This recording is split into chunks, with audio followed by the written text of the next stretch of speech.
A partir de hoje, vai ter autoridade sobre os seus demônios, sobre os seus ódios, sobre os seus ressentimentos. Nada de ficar guardando mágoa. Ah, mas é porque você não sabe o que ela fez. É melhor você não me contar, senão eu vou ficar com raiva dela também. Então não conta. Então joga fora as suas mágoas, porque uma pessoa que se ama não guarda mágoa. Não guarda. Porque mágoa é um sentimento estragado. Você guarda leite estragado dentro da sua geladeira? Não guarda. Para quê? A mesma coisa. Se você não guarda na geladeira, por que você guarda dentro de você? Põe para fora. Mágoa, ressentimento, perdoa logo. Não significa que você precisa trazer outra pessoa para a sua vida de novo, não. Às vezes, eu falei no início aqui, né? Às vezes é para você fazer a Roberta Miranda. Perdoa e diz: vá com Deus.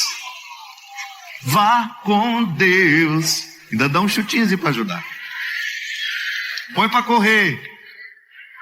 Não tem que trazer de volta para a vida aquilo que fez mal para você. Jesus não mandou a gente guardar dentro de nós mágoa e rancor. Só isso. É isso. E este sorriso que você está me apresentando aqui, sabe o que ele é o resultado? Das muitas lágrimas que você chorou. Isso que traz você aqui hoje, o sorriso que você me apresenta, eu tenho certeza, são as lágrimas que você precisou chorar para dar conta de ser quem você é. Então, é nessa teimosia que você vai vencer. Não desista de você. Não desista das pessoas que você ama. Não desista dos seus sonhos. Porque as lágrimas que te trouxeram aqui te prepararam para uma vitória muito maior do que você já viu. O amor já selou. Deus não muda de ideia. Ele quer que você seja livre. Ele criou você para a liberdade. Mas agora há um trabalho a ser feito aí, um dia a dia, que nós chamamos de conversão. Conversão é um movimento que nos torna conscientes de escolher diariamente aquilo que nos liberta e de renunciar diariamente aquilo que nos acorrenta. Por isso que o primeiro movimento da conversão de Deus em nós, sabe qual é? É você se amar. Não existe nenhum movimento de conversão sem que antes a pessoa recorde o valor que ela tem. Observe, o que Jesus fazia quando encontrava as pessoas perdidas era isso. Ele devolvia a elas a oportunidade de se olharem de um jeito novo. Ah, minha gente, nada pode ser mais bonito nesta vida.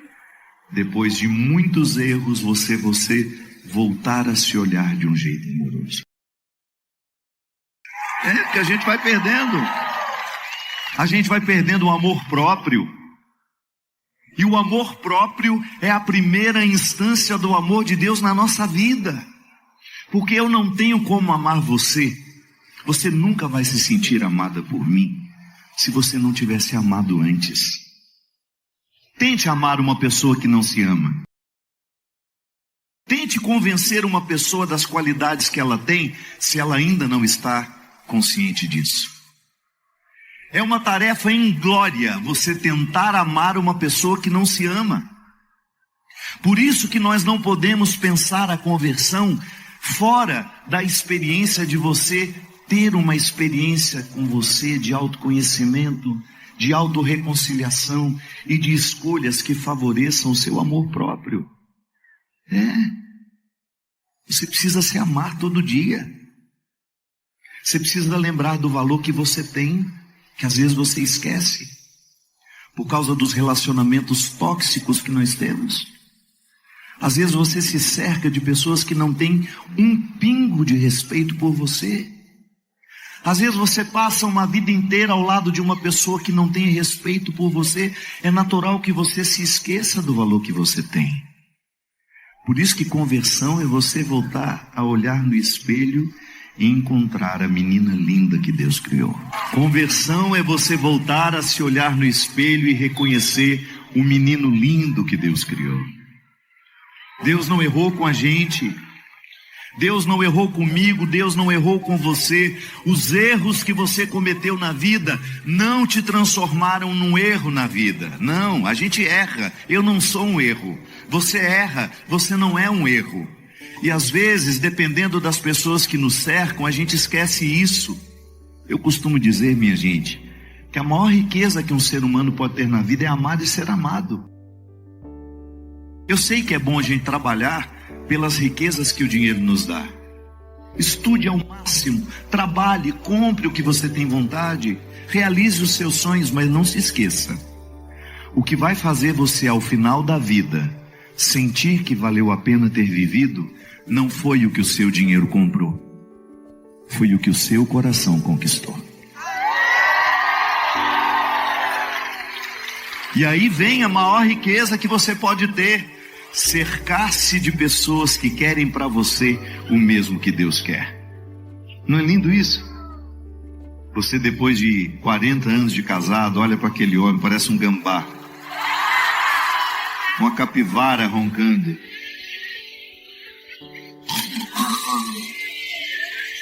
Aí você olha para aquela mulher, parece que ela caiu do caminhão de cebola.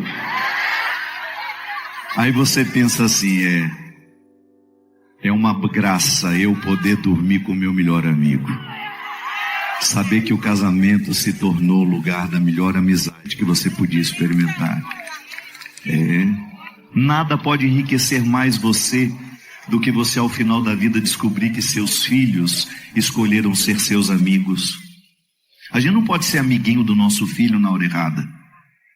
Na hora certa você precisa ser pai dele. Não tem essa história de ser amiguinho do seu filho. Não, seu filho precisa de pai, de um homem que diga não a ele, de um homem que estabeleça limites, de um homem que oriente, que não deixe ele fazer as loucuras quando ele não é capaz de decidir. Mas depois que o tempo passa, que a gente amadurece, que os filhos crescem, aí você tem o direito de ser amigo dele.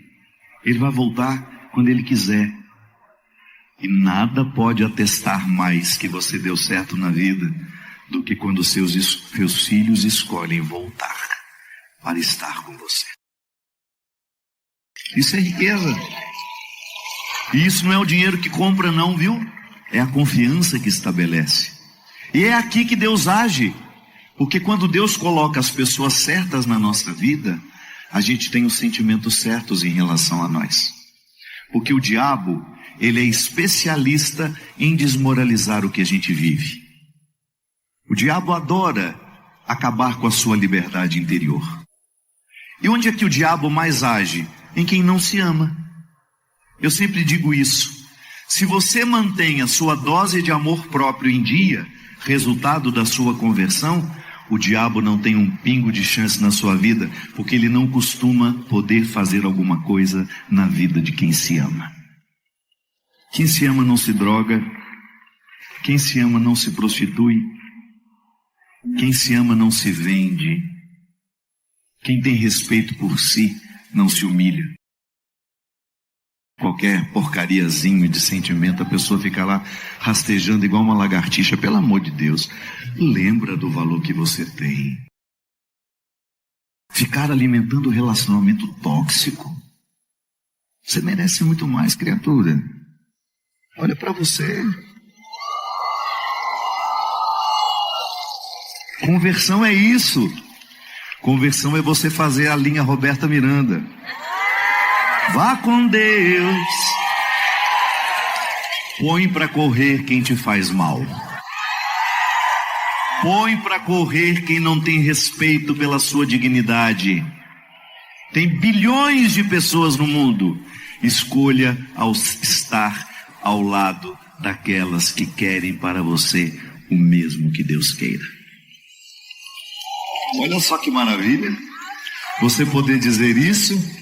Tenho na minha vida pessoas que representam a presença de Deus na minha história.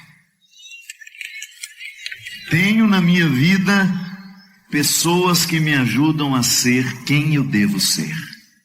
Tem nada mais enriquecedor do que isso. Você se cercar de pessoas que querem o mesmo que Deus quer. O Senhor esteja convosco. Diga comigo assim: Senhor Jesus, nesta noite, eu quero que o Senhor renove em mim o meu amor próprio. E me conceda, Senhor, a graça de expulsar da minha vida os vícios que me fazem mal.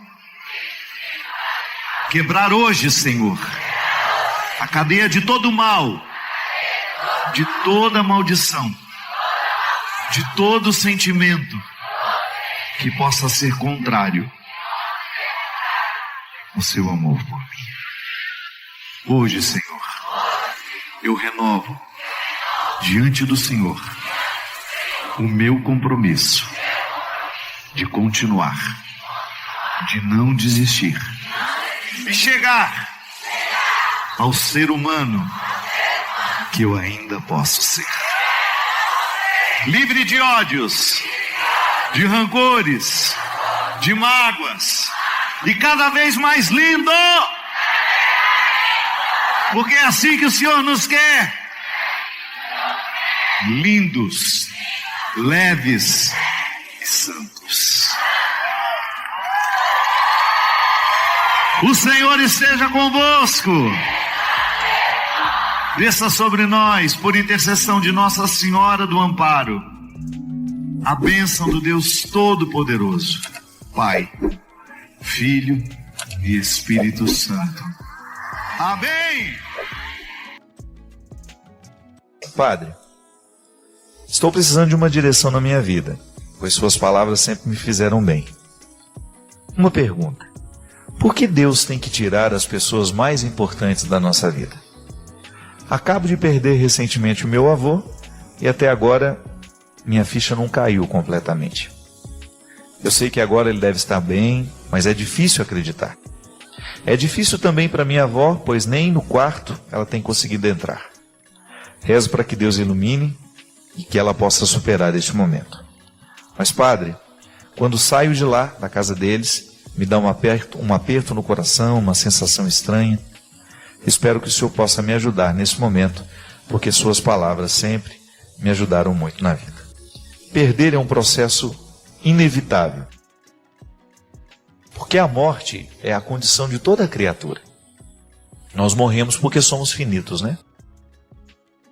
E a gente precisa o tempo todo estar preparado para as perdas. Eu acredito que esse é um aprendizado que nós vamos precisar da vida inteira, mas é possível a gente fazer isso. Porque a gente não sabe quando é que o nosso coração vai começar a voltar a ser feliz, mesmo tendo perdido. Porque a grande questão é essa, minha gente. Às vezes a gente acha, porque perdeu um filho, ou porque perdeu o pai, porque perdeu a mãe, a gente nunca mais vai se recuperar. Essa possibilidade existe sim. Você pode nunca se recuperar se você nunca fizer um esforço para essa superação.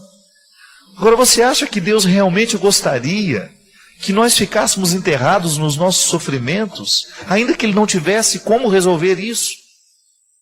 Ainda que Ele não tenha como modificar aquele acontecimento? Você acha que Deus realmente gostaria que seus filhos ficassem mergulhados numa dor que vai durar 20, 30, 40 anos? Então a gente só precisa corrigir. Não é que Deus tira de nós. É que a vida tem um processo normativo. É natural que as pessoas vão embora. É natural que a gente chegue um dia e que um dia a gente vai embora.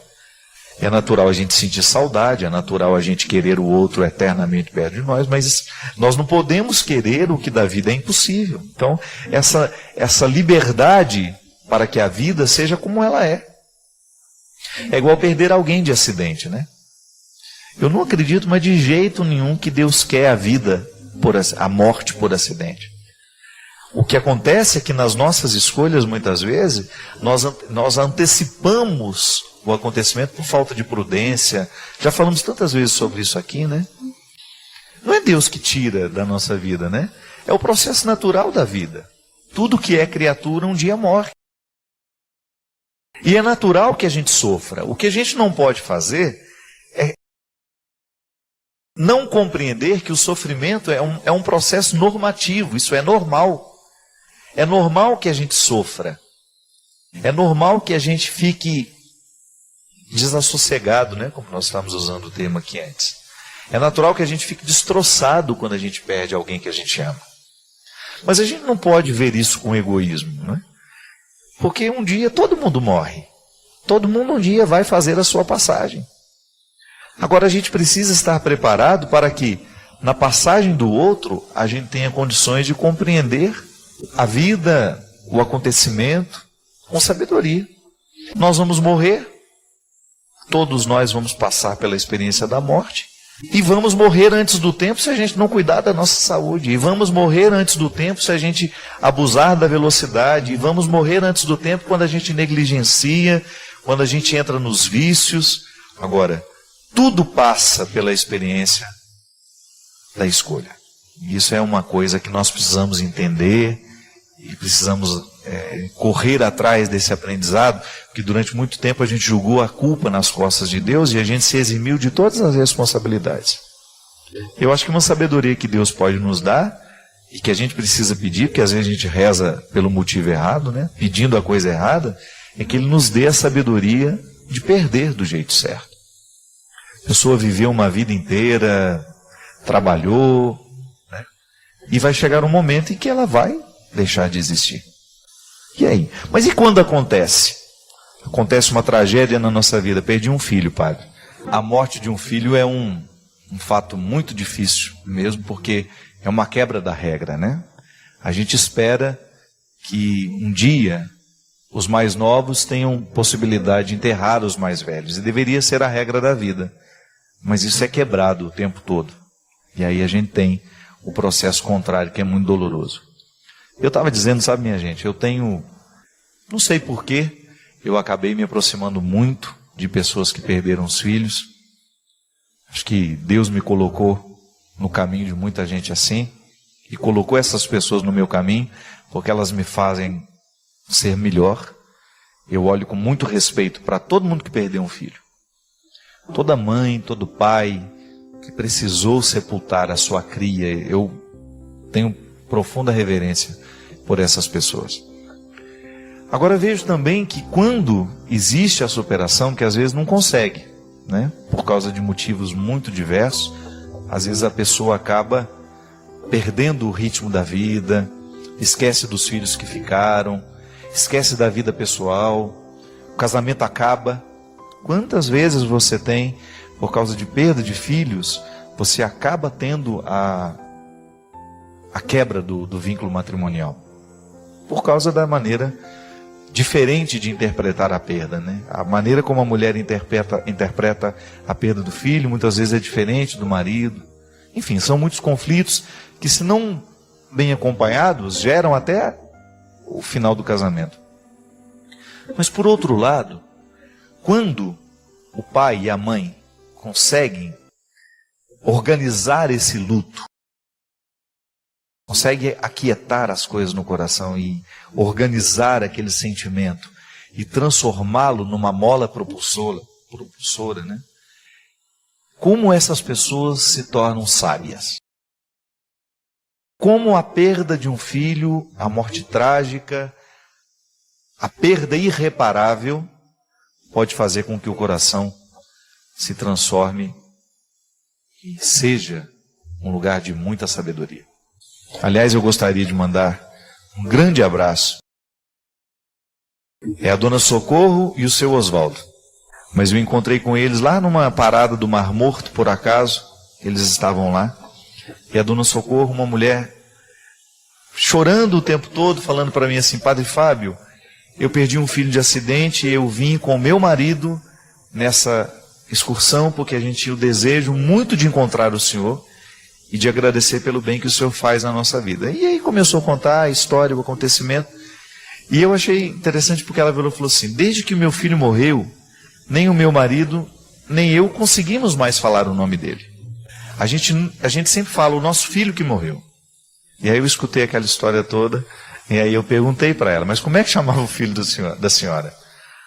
Aí ela me olhou assim assustada, como se estivesse buscando uma palavra, um nome que estava enterrado, sabe? Há muito tempo dentro dela. E ela puxou e falou: Oswaldo Júnior. E começou a chorar muito. E à medida que ela chorava, ela repetia o nome dele: Oswaldo Júnior. Oswaldo Júnior, foi dizendo. Eu abracei aquela senhora e chorei também naquela hora.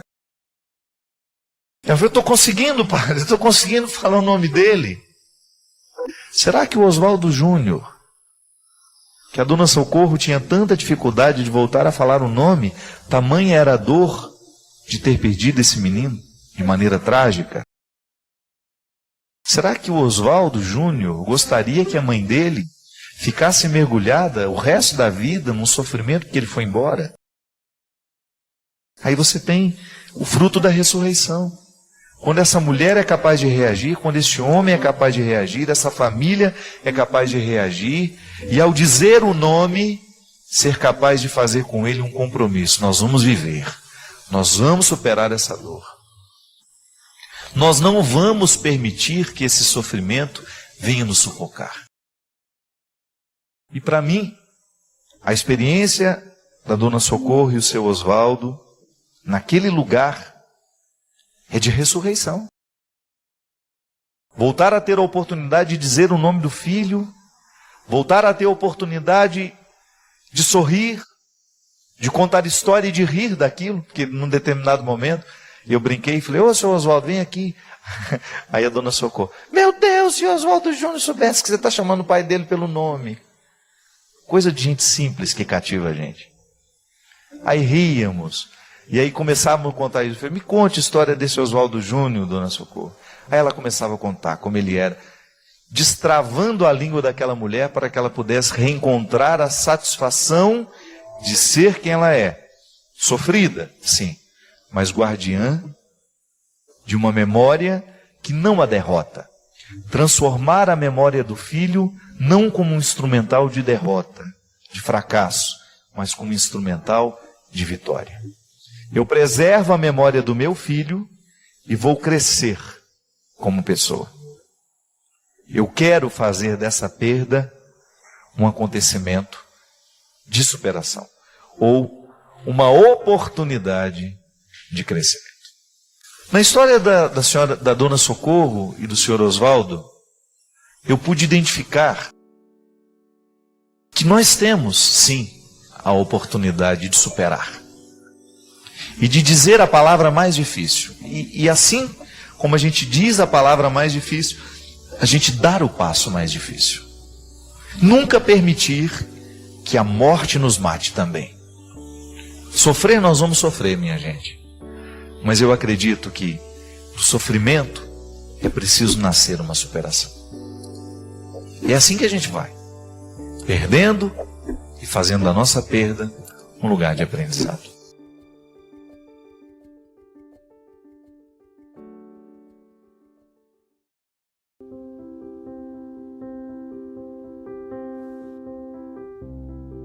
Tenho algumas dúvidas sobre o catolicismo e queria que você me respondesse. Hoje vivemos num mundo capitalista que valoriza a riqueza, a beleza e o poder. E este capitalismo está intimamente ligado com os valores protestantes. Vide a Ética Protestante e o Espírito do Capitalismo de Max Weber. O catolicismo e seu desenvolvimento está intimamente ligado ao feudalismo, onde seus valores foram muito mais fundamentados, onde a instituição igreja pode se estruturar também para acumular riquezas. E até hoje vejo resquícios dessa época em nossa cultura católica. Uma vez, padre, ouvi de um outro padre da paróquia onde eu cresci, que a igreja é santa, mas também pecadora. Santa porque tem sua origem em Jesus e Pedro. Pecadora porque é feita por homens e mulheres, como eu e você. Que a igreja erra por ser feita de pessoas filhas de Deus, mas também de santos. Considerando estes pontos acima e a minha experiência dentro da igreja e de vida, me pergunto sobre certos valores que eu cresci ouvindo e que hoje tenho dúvidas. Valores não relativos ao amor, à doação, ao próximo ou a Deus, mas valores relativos ao trabalho, às penitências, às culpas. O catolicismo é muito mais ligado ao humanismo que à racionalidade. Sempre estudei muito e às vezes me pego me punindo por ter estudado bem, por ter um emprego bom, uma família feliz, saudável. Parece que não faz parte da minha cultura. Parece que para eu estar perto de Deus eu devo procurar a pobreza, me penitenciar, abdicar do estudo para viver uma vida apenas espiritual. Parece que estou cometendo um crime quando estou trabalhando e produzindo para a empresa na qual eu trabalho, ou querendo resultados capitalistas. Como disse, acho que isso está muito ligado às minhas raízes católicas. A sociedade nos cobra uma coisa, mas a igreja nos cobra outra.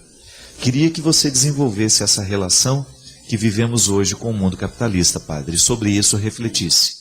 Como ser católico e viver no mundo capitalista e, ao mesmo tempo, administrando valores cristãos que são tão diferentes? Alguém aqui já viveu isso na carne também, esse conflito? Já? É muito comum isso, né? Quando uma pessoa, sobretudo quando você encontra uma pessoa que fez a experiência de Deus e é uma pessoa de muitos bens. Parece que ela, num primeiro momento, ela até enxerga a riqueza que acumulou, né, como uma contradição aos valores que agora está assumindo, né? Eu achei interessante porque é muito lúcido, né, o discurso da Andressa. E há alguns pontos interessantes, minha filha. Por exemplo, quando você fala que a igreja é divina em Jesus e Pedro, não, ela é divina em Jesus, né? No Cristo, né? Pedro já faz parte da humanidade da igreja. Porque Jesus é o Cristo. E Jesus, quando nós falamos Jesus, nós estamos falando do mistério encarnado, é o Verbo. O Verbo que assume, né, a carne e que tem nome de Jesus. Mas nele está a divindade. Pedro é a continuidade histórica do mistério, né? Do mistério que o Cristo institucionaliza, né? E que traz para a humanidade. Até eu acho interessante porque eu tinha um professor na teologia, isso parece heresia, mas não é não, já vou me explicar. Ele fala assim, Jesus queria o reino, mas Pedro fez a igreja. Interessante isso, né? O desejo de Jesus era o reino de Deus. Mas nós só conseguimos dar a ele a igreja, ainda. Porque a igreja é uma formatação humana, limitada, porque somos humanos, mas estamos a caminho. Por isso que o Concílio Vaticano II fala de maneira tão bonita que o reino de Deus subsiste dentro da igreja. A igreja de Cristo subsiste dentro da igreja católica. Isso é, nós estamos conectados ao princípio do mistério, mas nós não somos a totalidade do mistério revelado. Nós somos a plenitude do mistério revelado. É por isso que nós temos que ter muita tolerância com as outras religiões que são diferentes das nossas. Ela está em conflito porque justamente ela teve um encontro com outras religiões, com outras culturas. E é bonito que a gente também precisa identificar que as outras religiões, as outras culturas, também vivem a sua experiência de Antigo Testamento.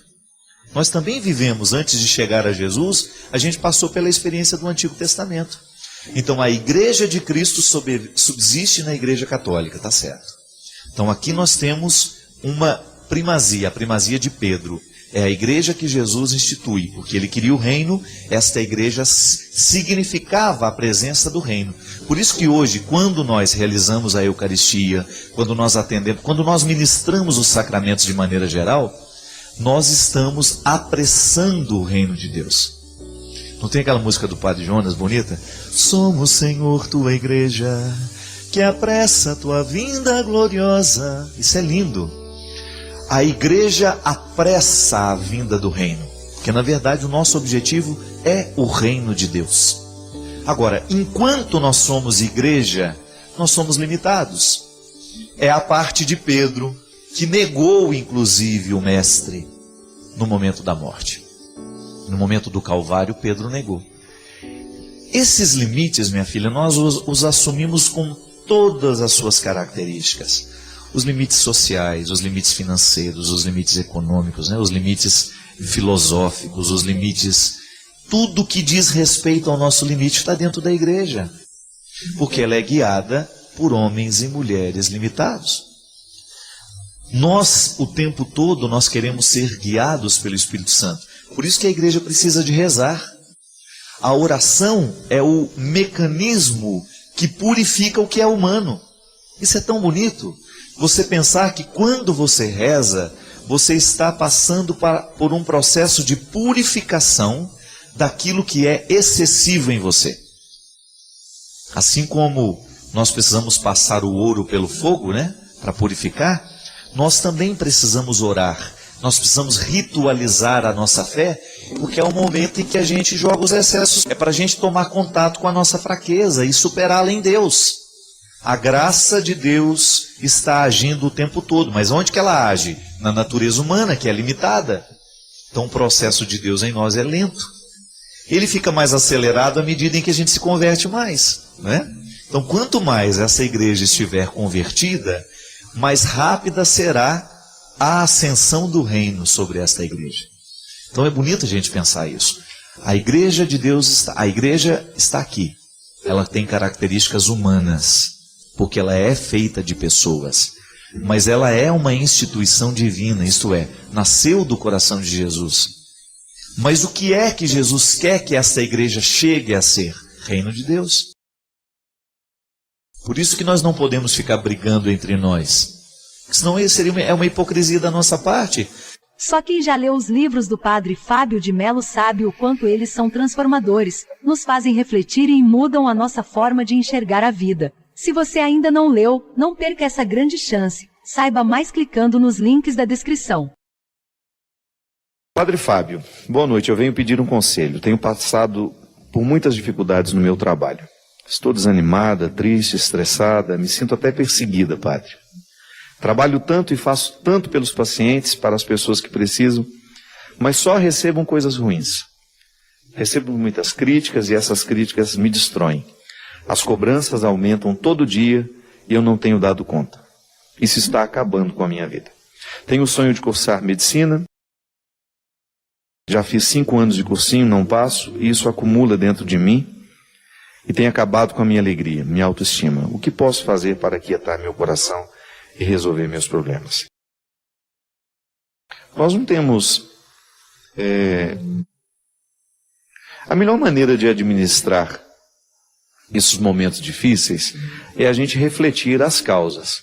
Que às vezes nós estamos achando, né? Você, por exemplo, eu não tenho um pleno conhecimento do seu contexto, você apenas me partilha alguns detalhes dele. Vamos aqui, por exemplo, esse primeiro momento, em que você se sente desanimada e estressada e perseguida no seu ambiente de trabalho. Muito cuidado, às vezes você acha que a perseguição é que está gerando o estresse. E às vezes é o contrário. Às vezes é o estresse, a vida tumultuada que você está vivendo, uma vida que não...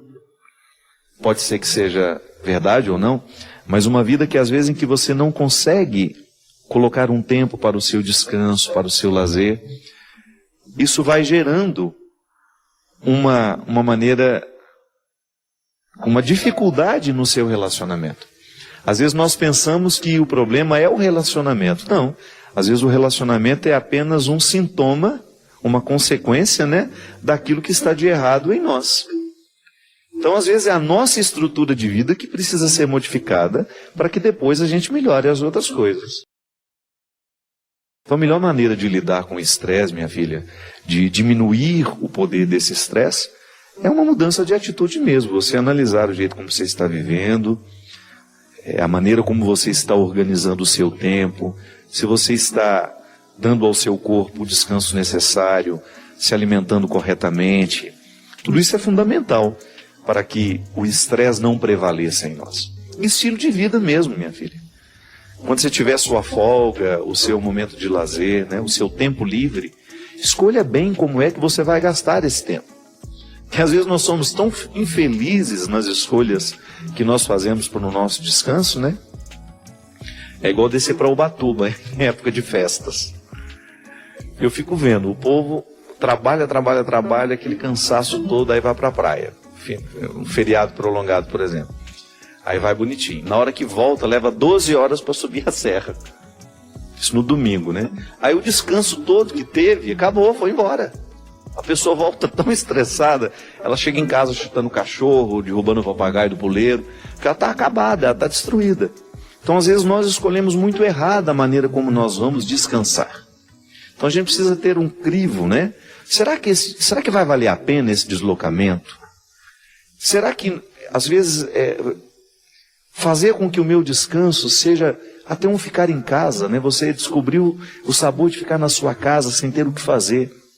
ocupar-se com uma leitura, um bom programa de televisão, ou receber os amigos, estar com as pessoas que você ama. Enfim, a gente vai diminuindo o nosso estresse à medida em que a gente identifica o que é que está nos estressando. E muitas vezes, nós, quando vamos identificar o que nos estressa, a gente chega a essa conclusão. Nós estamos vivendo de maneira muito errada. E a gente pode mudar isso. Você pode se recordar, você já deve ter escutado tantas vezes a história da ovelha perdida.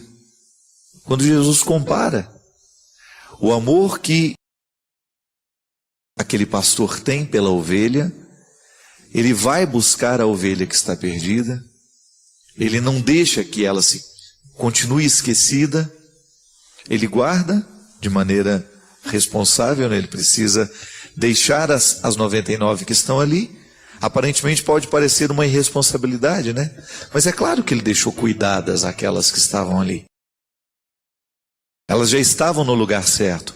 E ele saiu em busca daquela que estava no lugar errado. Nesta parábola, nós podemos descobrir a beleza de um Deus que sai para buscar o que está perdido. É natural do amor ir buscar o que está perdido. E Jesus nos ensina que Deus age assim. O pastor cuida das ovelhas que estão ali e ao perceber que está faltando uma, ele guarda as 99 e vai buscar a que está perdida. Também dentro das parábolas da misericórdia nós encontramos a história do filho pródigo. Daquele rapaz que resolveu pedir a parte da herança e ir embora. E depois de viver um tempo longe do pai, de ter gastado toda a herança, ele descobre naquele momento de ausência, de sofrimento, que a gente sabe que o sofrimento nos revela muitas coisas importantes. Naquele momento de dor e de sofrimento, de solidão, ele descobriu que o lugar dele não era aquele. Ele ficou indignado com o que estava vivendo. Ele ficou assustado com aquilo que ele havia escolhido. E o que ele faz? Ele se encoraja para ir buscar a reconciliação com o pai e pedir perdão. Na verdade, naquele momento que o rapaz descobre que ele está no lugar errado, que ele deveria estar na casa do pai dele, o coração dele se ilumina de uma maneira muito bonita para fazê-lo perceber que quando nós estamos vivendo uma situação de erros, é interessante a gente saber dar o passo para buscar a reconciliação. E o coração daquele rapaz o iluminou para que ele se encorajasse para ir buscar o perdão do pai. Tanto é que ele sai, olha, eu vou viver como um empregado na casa do meu pai, porque eu já não tenho mais direito à herança. Eu já gastei tudo que tinha. A minha parte, o meu pai já me deu e eu já gastei. Então ele não volta para querer ser filho de novo. Ele volta para querer ser empregado, porque ser empregado do pai dele era melhor que viver naquelas condições em que ele estava vivendo. Foi a conclusão a que ele chegou. O meu pai trata melhor os empregados dele do que eu estou sendo tratado aqui. Ele, na verdade, quando saiu de casa, ele queria festas, queria alegrias, queria se realizar. Ele achava muito pacata a vida que ele vivia na casa dele, né? E depois de ter feito todas essas experiências, ele chegou à conclusão de que estava errado. E isso é interessante na vida. Chegar à conclusão de que se está errado e não ficar lamentando. Não ficar vivendo as consequências do erro de maneira, como é que a gente poderia dizer? De maneira desastrosa, né? Viver a consequência do erro de maneira desastrosa é você não sair do erro. Mas de repente você percebe, errei, não fiz como poderia ter feito. Aí você vai buscar o acerto que você ainda tem direito. A misericórdia de Deus nos ensina isso, minha gente. Nunca é tarde para que a gente reconheça de que nós estamos no lugar errado. O pecado é o lugar errado. As escolhas infelizes que nós vamos fazendo, que vão destruindo a nossa vida, não é para isso que Deus nos projetou. Mas aí a gente precisa ter a coragem de acreditar que o Deus que nos espera está lá para nos tratar como filhos. não como empregados. E foi a grande transformação que aconteceu no coração do rapaz. Imagina ele voltando para casa, desejoso de reencontrar um lugar na fazenda do pai, mas para ser um empregado, porque ele não se sentia merecedor de ser reintegrado à família, de ser tratado como filho, porque foi ele mesmo que não quis mais. Existia uma lógica nessa história, né? É justo que quando uma porta se fecha, outras se abrem. Mas a sabedoria precisa ser buscada para identificar que na porta que se fecha, também há um cuidado de Deus sendo expresso. E que nem sempre a gente consegue compreender, não é mesmo? Talvez a gente tenha sido educado em pensar e acreditar que o cuidado de Deus será manifestado o tempo todo naquilo que nos favorece. Aparentemente, né? Quantas vezes na vida uma porta fechada significa oportunidade de crescimento?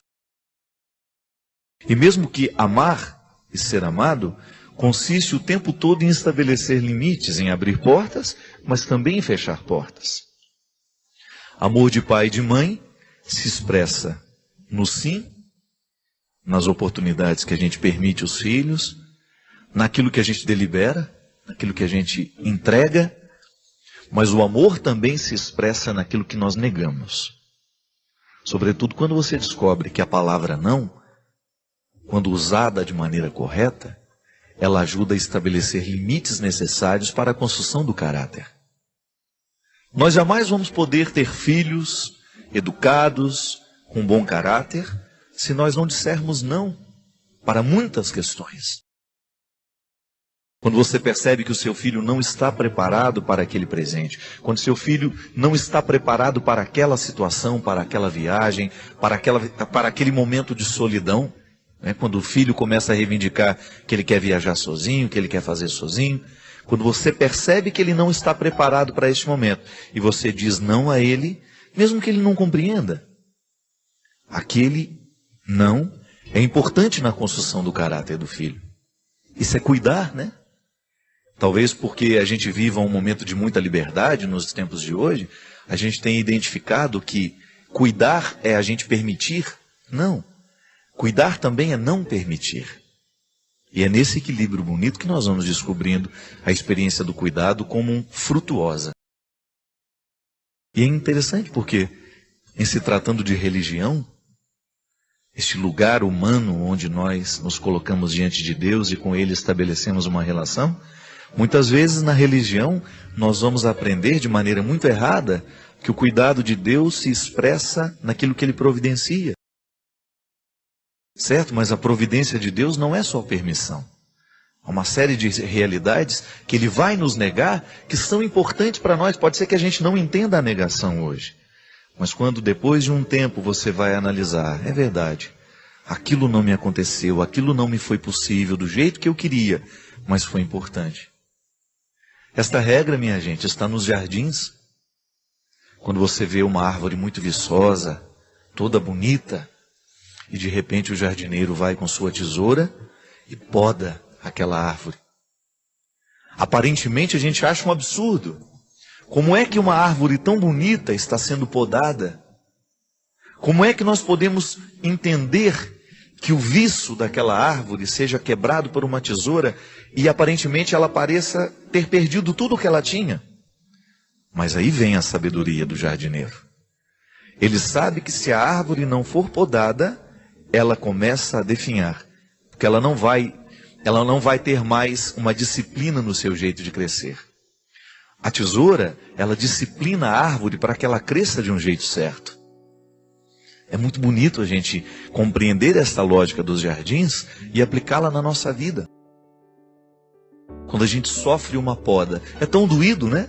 Porque você está acostumado a ser vistoso, você está acostumado a ser grande e de repente uma realidade vem e lhe poda. E você não entende aquilo. É como a gente ser corrigido. Quando uma palavra de correção chega até o nosso coração, a primeira reação que a gente costuma ter é de negação daquela correção. A gente acha que a pessoa que está nos corrigindo está agindo com maldade, a gente corre o risco de pensar que a correção é uma maldade do outro, mas não. Nem sempre ela é uma maldade. Pode ser que seja, Pode ser que existem pessoas maldosas que estejam querendo podar você, não porque você precisa de poda, é porque o seu trabalho, o seu sucesso incomoda. Mas quando esta correção vem de uma pessoa que tem a autoridade afetiva do amor, eu sempre digo isso, minha gente, dê ouvidos a quem ama você. Se a palavra de quem ama está diretamente conectada com a responsabilidade de fazer você crescer, é importante ouvir o que ela tem a dizer. Porque é a palavra da poda, é a palavra da reorientação, é a palavra do cuidado, né? É uma palavra que cuida de nós. Quando você já experimentou na sua vida, alguém ama você. E ela lhe indicou caminhos que eram mais difíceis. Eram caminhos de podas, eram caminhos de renúncias. E você ousou buscar, mesmo sabendo que não seria fácil. Que você evolui, você avança como pessoa. E aí ele deu um exemplo muito bonito. Tenha dentro de você sempre a coragem de buscar as suas reservas de amor. Porque você vai precisar usá-las no momento em que você estiver sendo contrariado.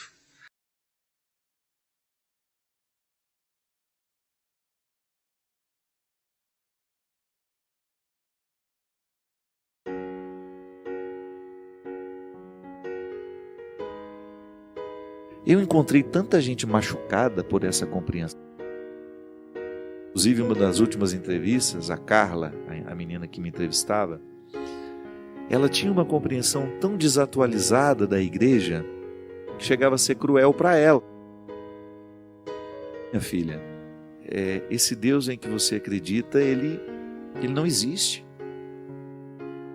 Esse Deus que você acredita, de fato, ele não merece nem o nosso respeito. Preste atenção no Deus que Jesus ensina. Vá direto às fontes. Infelizmente, as pessoas que tiveram influência sobre você, lhe apresentaram a um Deus cruel. Caricato isso daí. Deus não é assim. Tantos traumas, minha gente, tanta gente machucada. Tudo em nome de Deus.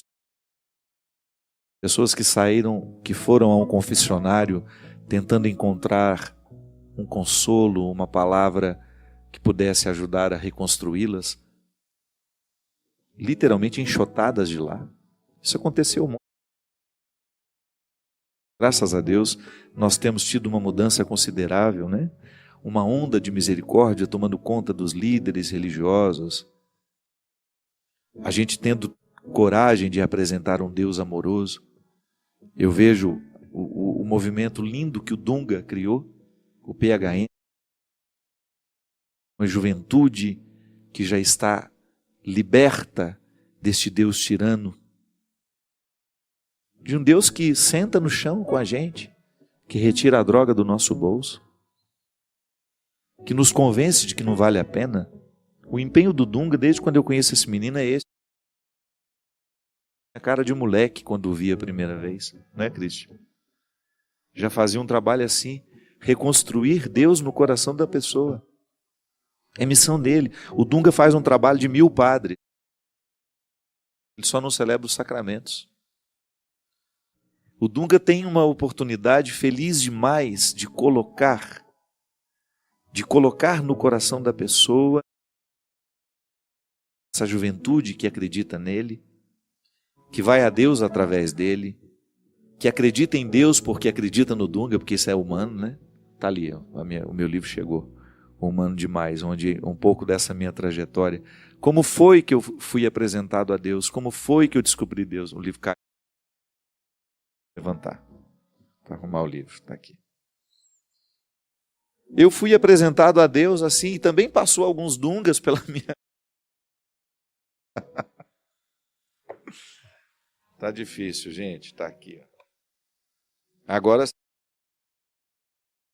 eu também fui, graças a Deus, passaram pela minha vida alguns Dungas que retiraram um pouco do que estava ruim dentro de mim, muito embora, graças a Deus, a minha mãe foi uma pessoa que me ajudou demais a encontrar Deus de um jeito certo, pela porta da frente, sabe? Mas volto a dizer, às vezes as pessoas estão nas drogas, estão prostituídas, estão esquecidas de suas dignidades, estão em relacionamentos diabólicos, doentios, porque faltam a essas pessoas alguém que venha abrir o cativeiro. É um pouco do que eu falo do livro Quem Me Roubou de Mim, né? Quantas pessoas desperdiçando uma vida assim? E às vezes até em nome de Deus. Mantendo estruturas diabólicas em nome de Deus. Não tendo coragem de questionar um marido, de parar uma agressão em nome de Deus. Não podemos ser assim, não. Aí essa minha passada por Portugal, eu vi como nós temos gente machucada porque ficaram privadas de conhecer o Deus amor que nós conhecemos. É tão libertador o contato que nós fazemos com este. Nós nunca mais seremos os mesmos. E nós não perderemos a oportunidade de contar isso aos outros. Sem pieguismo, sem enjoamento, viu? Porque também não adianta. Você vai contar uma notícia tão boa com a cara emburrada, ele não vai acreditar que você não vai falar, no que você vai falar. Tem que ter humor, tem que ter amor, tem que ter leveza. Se você vai dar ao outro uma notícia bonita, capricha na forma, capricha no formato. Nós precisamos comunicar esse Deus amor, sim, que dá ao outro o amparo para ele ser quem ele é. E também para aparar as arestas de tudo aquilo que o priva de ser quem ele é. É um Deus amor, um Deus que nos leva no colo, que está disposto a nos perdoar, a nos encaminhar e ajudar-nos na dinâmica do.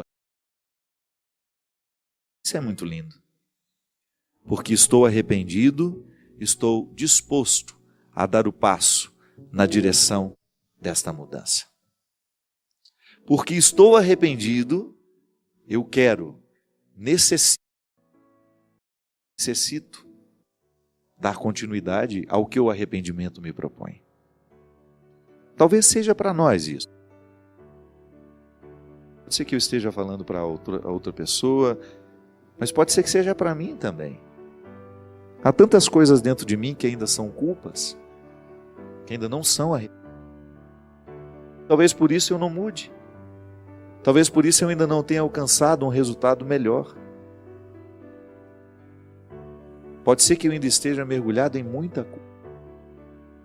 Pode ser que eu ainda não tenha me perdoado de muitos erros cometidos. Pode ser que você esteja aí amargurando-se, feliz, porque se sente mais culpada do que deveria. Talvez não deveria sentir-se nem, sabe, não permitir mesmo a culpa. Mas é inevitável. É impressionante quando acontece uma tragédia e imediatamente nós queremos saber quem foi o culpado. Faz parte do ser humano isso. Por que o avião caiu? Por que isso? Nós precisamos atribuir. Nós fazemos isso o tempo todo com a gente. Só que esta culpa não modifica o fato. O arrependimento. O arrependimento me faz tomar atitudes. Enquanto a culpa me paralisa e me faz ficar sofrendo na minha cama, o arrependimento me faz levantar, abrir a janela, beijar o quarto. Igual o testemunho que nós tivemos de uma senhora lá em Portugal. Ela disse que um dia estava assistindo o programa de direção espiritual. Eu olhei bem na câmera e disse assim: você que está aí, deitada, reclamando da vida, esperando que Deus venha fazer por você o que você deveria fazer, cria vergonha, levanta dessa cama, levanta desse sofá. Ela olhou para o lado, esse padre está falando comigo. E levantou. E a vida dela nunca mais foi. Foi um testemunho que nós recebemos lá. Lindo. Uma senhora feliz, cheia de vida, que naquele momento estava cheia de tristezas, angústias, depressões e culpas.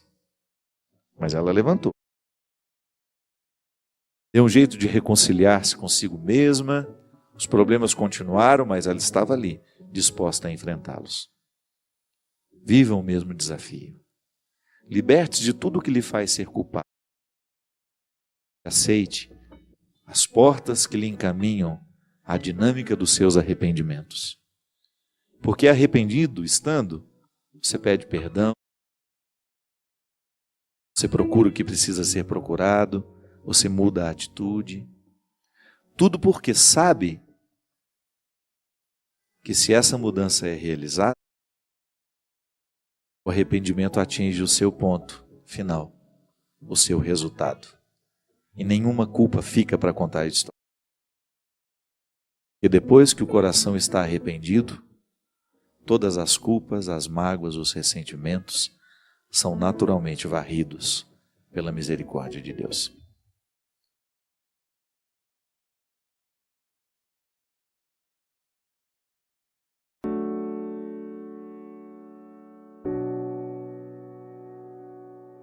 Padre Fábio, por que Moisés fez tanto obedecendo a Deus e não recebeu a terra prometida? Foi falta de misericórdia de Deus? Não, porque talvez seja o destino de todo profeta mesmo, né? Morrer sem ver a consequência da missão, né? Nem sempre a gente vai ver o que a gente plantou. Nem sempre a gente tem a oportunidade. Às vezes Deus nos dá até uma colher de chá, né? Como se diz lá em Minas, né? A gente vê um ou outro resultado daquilo que a gente faz e é bonito. A gente se sente até motivado. Mas no contexto dos grandes profetas, eles não viam quase nada. Moisés recebeu aquela missão de libertar o povo do Egito e ele passou por todo aquele processo de fazer o povo permanecer na esperança, mas não chegou lá. O povo chegou, mas Moisés não. Com isso Deus nos mostra muita coisa interessante, né? Porque na verdade o papel do profeta é manter a chama da esperança. Gente, é muito interessante quando você percebe que a pessoa vai perdendo a esperança. É muito interessante a gente ver as consequências desastrosas que a falta de esperança tem na vida da pessoa. Ali no contexto de Moisés, ele precisa fazer o povo andar, ele precisa fazer o povo chegar. E é a sua palavra, é o seu testemunho, é ele estando à frente o tempo todo. E você tem ali, se você pega a Sagrada Escritura, você vai ver tudo o que isso significou na vida de Moisés, todas as dificuldades que ele enfrentou. Quando o povo começou a construir as suas idolatrias e ele precisou reorientar o povo na fé. Quando ele exerceu o seu papel sacerdotal no meio do povo, né? E em cada tempo daquele processo de passagem, ele precisava ser para o povo que o povo precisava que ele fosse. Ele exercia o papel de ser essa presença que não deixava morrer a esperança. Hoje eu fico vendo, depois de milhões e milhões de anos, né, em que nós estamos vivendo esta mesma travessia, porque a Terra Prometida, ela é uma metáfora muito bonita de tudo aquilo que a gente espera na vida. Para o povo de Israel, essa Terra Prometida era uma localização geográfica, porque eles não tinham lugar. Um povo que não tem lugar é um povo que não tem identidade. É como se o inimigo, alguém viesse e tomasse a sua cidade e ela deixasse de ser sua. Você fosse expulso da sua casa, expulso da sua terra e levado para ser escravo num outro lugar, numa outra cidade. Foi justamente isso que aconteceu com o povo. O povo precisava da terra. A terra é que daria a identidade a esse povo. Tudo bem, é uma geografia, é um lugar a ser chegado. Mas o interessante é a gente pensar que a terra prometida se desdobra e depois ela deixa de ser apenas uma localização geográfica. Buscar a terra prometida, hoje para nós, é buscar o lugar que Deus preparou para que eu seja. Digamos que eu estou em processo de êxodos, de travessias, para chegar a ser o Fábio que eu posso ser. Corro o risco de morrer sem ter sido. Então Moisés não chegou a pisar a terra prometida, mas você pode ter certeza que no sonho e na esperança, Moisés foi o primeiro a pisar naquela terra. Isso é o bonito. Não precisa da materialidade, não precisa do chão. Moisés já conhecia a terra prometida e foi por isso que ele se pôs a caminho, mas morreu antes de ver o lugar. Mas ele já tinha visto tanto nos seus sonhos, nas suas esperanças, que pisar no lugar já não era tão necessário mais. Porque, na verdade, o processo de Deus em nós nem é tanto chegar, mas é como a gente chega. É igual quando a gente vai ver um filme, um romance, não é? Todo mundo já sabe como termina, não é? O mocinho sempre vai ficar com a mocinha e termina assim, bonito, todo mundo chorando no final. Porque o importante não é o que acontece, é como acontece.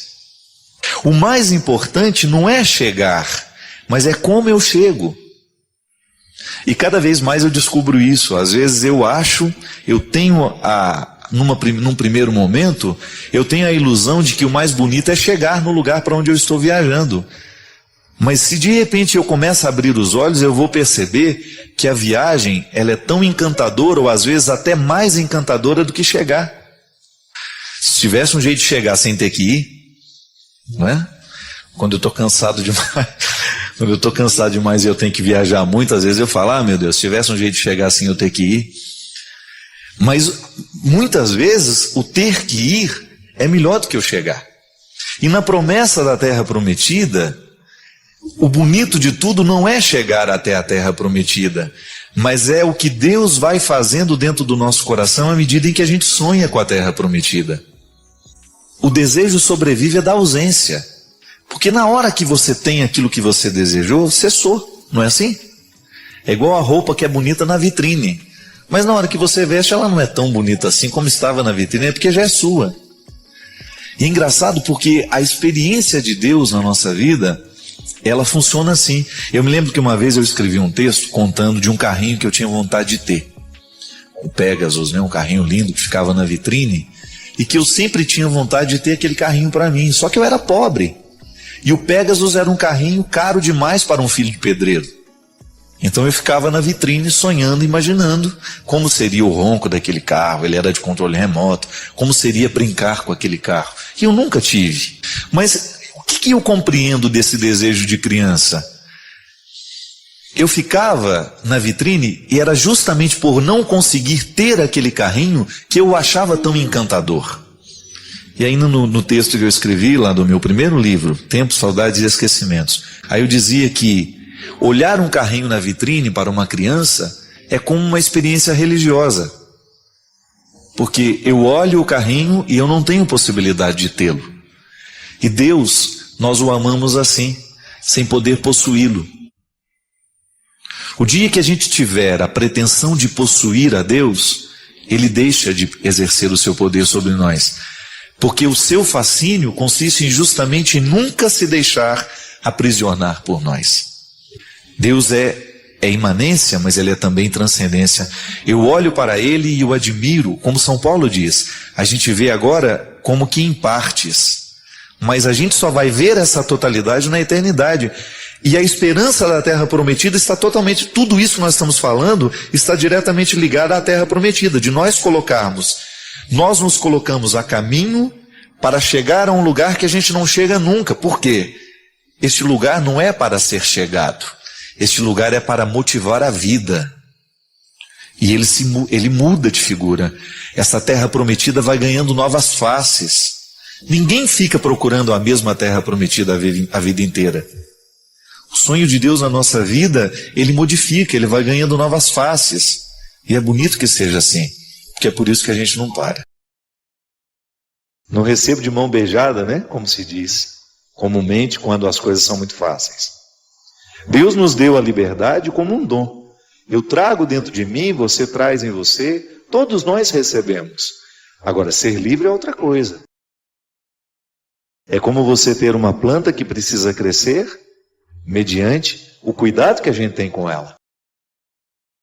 Quando você rega, quando você aduba, para que todo aquele potencial que há na semente se desenvolva e aquela semente possa tornar-se a árvore que potencialmente existe ali dentro.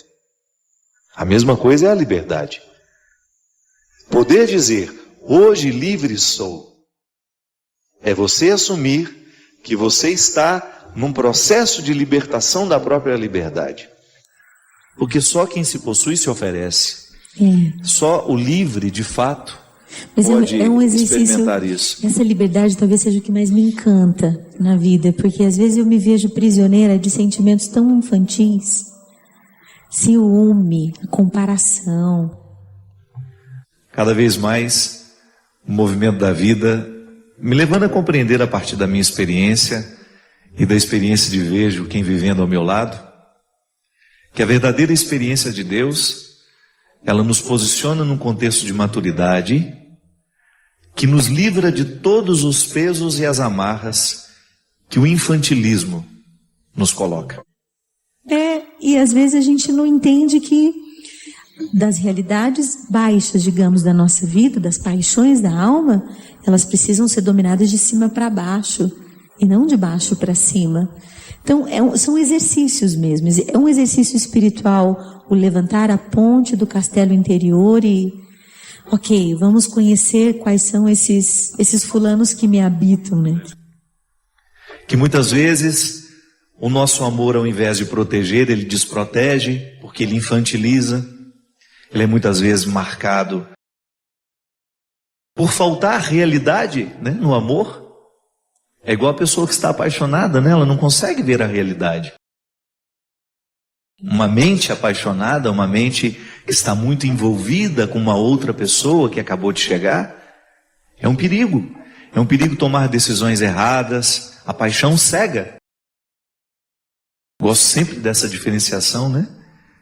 A paixão é a antessala do amor. A gente só pode dizer que ama depois de ter apagado todos os fogos incendiários da paixão, porque eles são perigosos. E se dá o direito de não gostar, Fábio. A gente tem o direito de não gostar. Gostar é uma coisa, amar é outra. Eu posso me simpatizar com você profundamente. A gente tem uma conexão deliciosa. Mas eu não sou obrigada a te amar, porque eu não escolhi te amar. Amar é uma escolha. E às vezes no nosso dia a dia a gente não sabe essa diferença e nem se dá o direito de não gostar de alguém. Assim, se o fulano está lá quase morrendo, precisa da minha ajuda, eu vou lá, eu sou cristã, eu sirvo ao Cristo. Mas eu não preciso comer pipoca para o cinema com a pessoa. Claro, você tem um limite que você pode estabelecer, né? Para com carinho.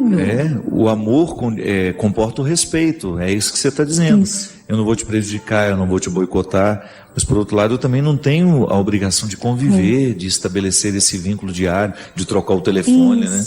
E às vezes as pessoas confundem muito, elas são muito... É uma imaturidade mesmo na compreensão do cristianismo. Nossa, quantas vezes já sofri por essas imaturidades, já fui imatura tanto, oh meu Deus, tanto, que hoje já me é mais fácil compreender quando alguém é imaturo comigo. Às vezes eu encontro pessoas absolutamente à margem da experiência cristã, ainda pautada nas obrigações, sufocadas pelas obrigações que por acaso existem dentro do cristianismo. Ovelha, né? E às vezes eu encontro algumas pessoas tão livres, mas tão livres, que já encontraram, me parece que o que há de mais profundo do cristianismo. Você falou dessas etapas que a gente precisa mergulhar para chegar ao que há de mais indomável em nós. E o cristianismo é um movimento justamente que passa por essa conquista do que é indomável, para depois você viver a liberdade de ser quem você é. Disciplina é a palavra de hoje. Nós estamos cada vez mais mergulhados num contexto que nos desobriga da disciplina, e isso é muito triste. É muito triste quando nós identificamos que os nossos filhos estão ficando estranhos, eles estão ficando estranhos a qualquer tipo de sacrifício.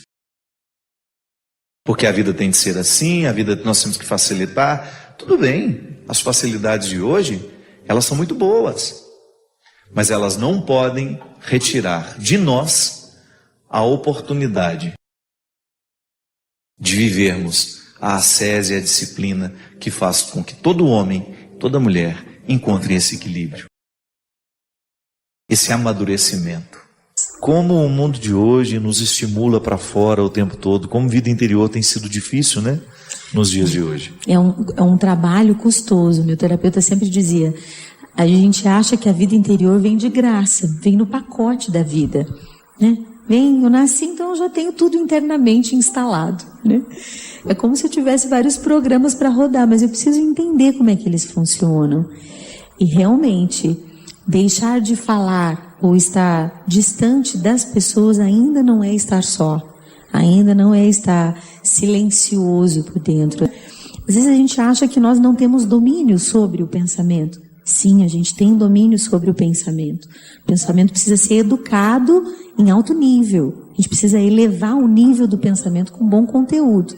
Ai, minha cabeça anda cheia de besteira. Se para a vida intelectual você precisa educar o pensamento através da concentração, a vida espiritual não é diferente, né? É que às vezes a gente reza pedindo a Deus, tira isso da minha cabeça.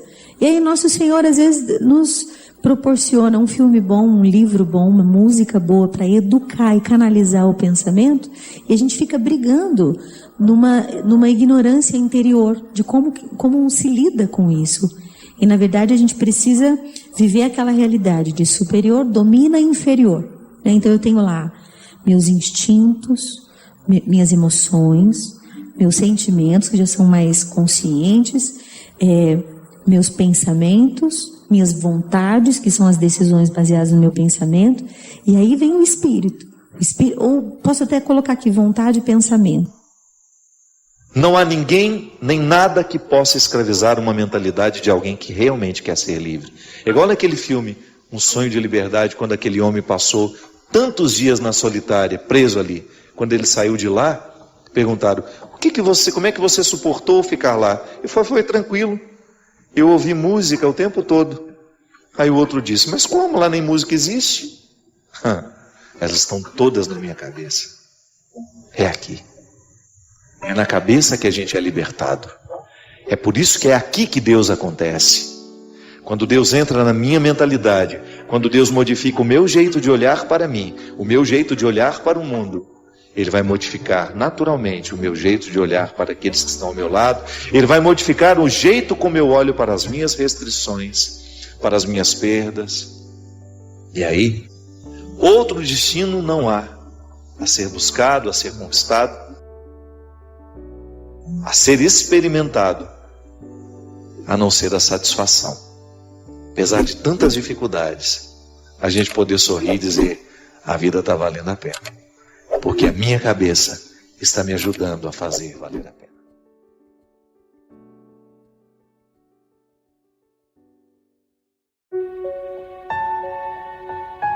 Deixe seu like, inscreva-se e compartilhe para fortalecer o canal. Inscreva seus pedidos de orações nos comentários.